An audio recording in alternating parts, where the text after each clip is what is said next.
updates din po dun sa mga golfers po natin. Kung I heard po na malayo po yung kanilang venue. Yes, galing kami doon sa Mets, sa golf course. Kanya-kanyang hila lang, walang kadi doon. Hindi uso ang kadi. No? So, ina-workout ng ano kung meron kasi silang isang event pa sa Paris, the Evian. The Evian Tour, yeah. It's a major. So, after Evian tournament, go to Mets. Kaya naka-reserve na yung golf course dun sa Mets for them, yung binisita namin. But, Kong, I think during the games, ang golf will be just like in other games, masyadong malayo yung kanilang venue. Correct. Iba yung kanilang hotel, hindi sila Athletes Village. Correct. Just like other competition, Asian Games, malayo talaga. Versailles. So, malayo at maganda. So, that's 2 hours away. So, nakahiwalay din sila. No? I think kinover na ng PSA yun, whatever expenses dun sa for Ardina and Bianca. And my latest info na sa mga staff natin doon after their meeting last night. Ang hirap kasi meeting, tatawagan mo gabi, nasa meeting, pagkatapos ng meeting, tulog ka na dahil iba na yung oras. So, mamaya pa akong alas 12 makakatanggap ng update. So, alas 12, alas 6 na doon, umaga. Pero nauna yung update ng isa na-approval yung PTO kasi late pumasok ang PTO ni Emma Malaguyo at saka ni Doti Ardina.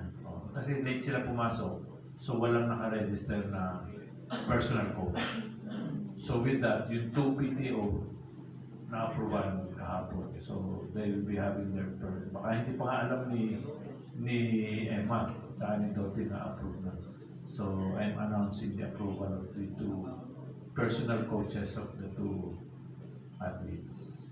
Kung pwedeng update din, gaano kalaki yung mga susuporta sa ating Team Philippines? Kasi di ba mayroong mga nirent naman kayo, I just don't know yung iba kong personal. Base sa pagkakaalam nyo, merong pang mga ilang senators, congressmen na Marami.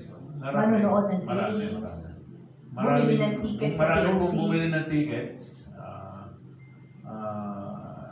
Ewan ko kung pwede hindi votes, pero maraming group na government officials will be there.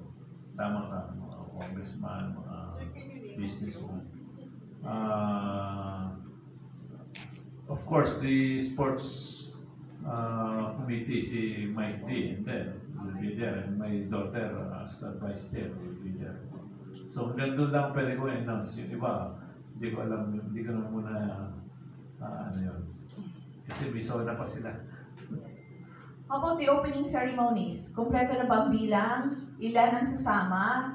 Sino ding mga sports officials? Ang national government... Ang latest opening, nag-break up na si EJ.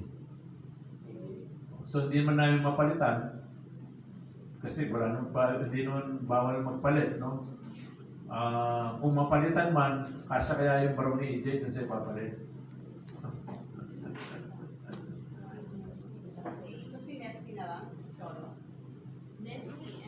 Nesty and Carlo Paalam, the 2 silver sa Tokyo, still the flag bearers.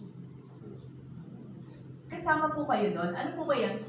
Di ba sa river? Yes, first time hindi ako kasama. Lahat ng parade sinamahan ko eh. Pero ayaw eh. Ayaw ko pa yan organizer, bawal. Bilang NOC president.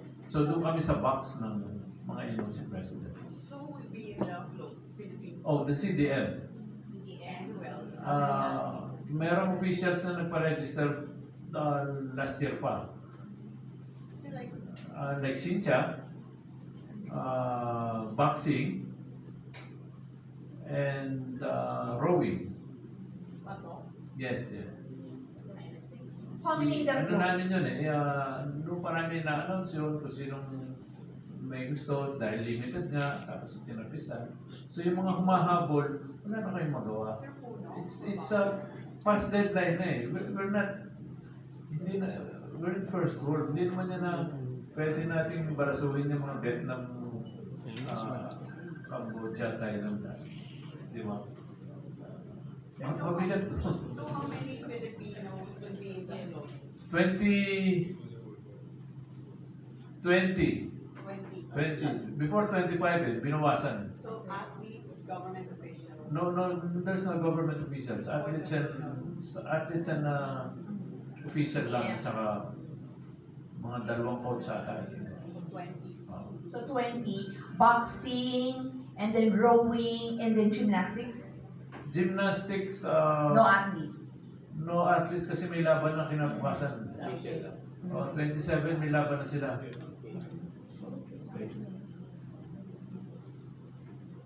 Questions? Sir, who's the one going for boxing? Is it Okay, who's the one going for I boxing? mean, in the opening ceremony. Of course, the two flag bearers are boxing. I mean the official, the sports official. O si Sec Gen Marcos. Marcos. Yes, okay. Next questions from Sports Corner, Gab Ferreras. Good morning, Kaperas, Sports Corner. Doon sa Mets Pre-Olympic Training Camp, nakita natin na maganda ang moral ng ating mga atleta. Yung unang batch ng mga atleta doon na Mayor Bambol, and looking at their faces, talagang positive sila sa kanila magiging outlook to win the medal niya sa paparating niya na Paris Olympics. Yung describe to us yung naramdaman nila na naibigay ninyo yung support lalo na sa supplements, sa mga pagkain doon with the help ng ating lean team doon sa Mets. Yes, so talagang sila nga mismo excited dahil sama-sama sila doon. Excuse me. Sama-sama sila doon. Kahit si Euro, tuwa siya na dumating dahil sama-sama sila doon. Sina Kyla, ganun din. No? From Canada, from Vancouver. Lipat. Punta doon si Harold, ganun din. From US, di ba? Si Yumir, ano nga eh. Paikot-ikot na si Yumir sa US kasi hindi makakuha yung visa niya.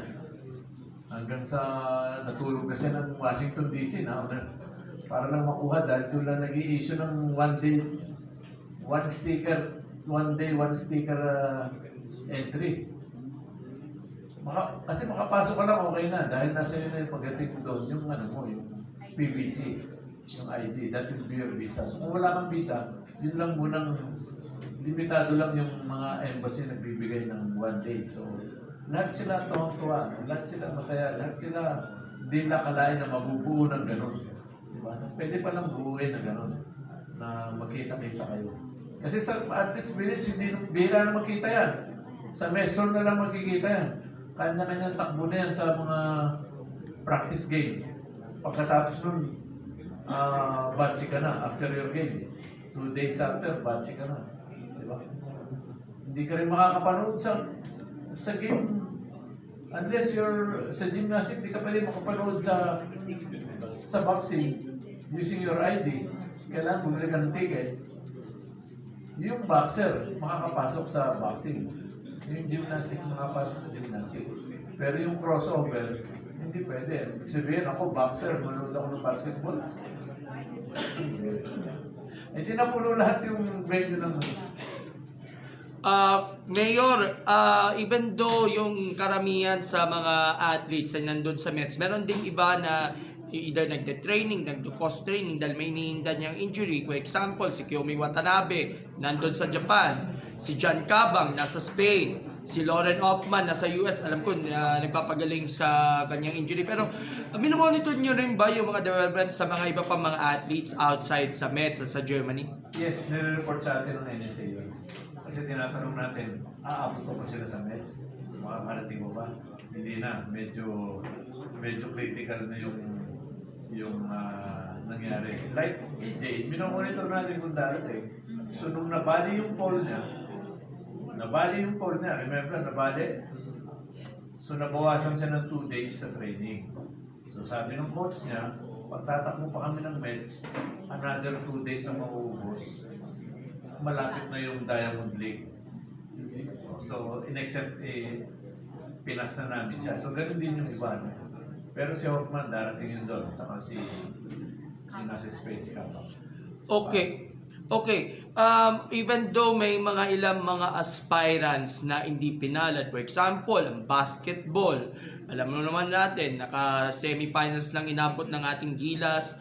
And sa inyong NSA nga na cycling, we have we're supposed to have Patrick Koo, si Shane Yao Yao, na qualifiers dapat for cycling.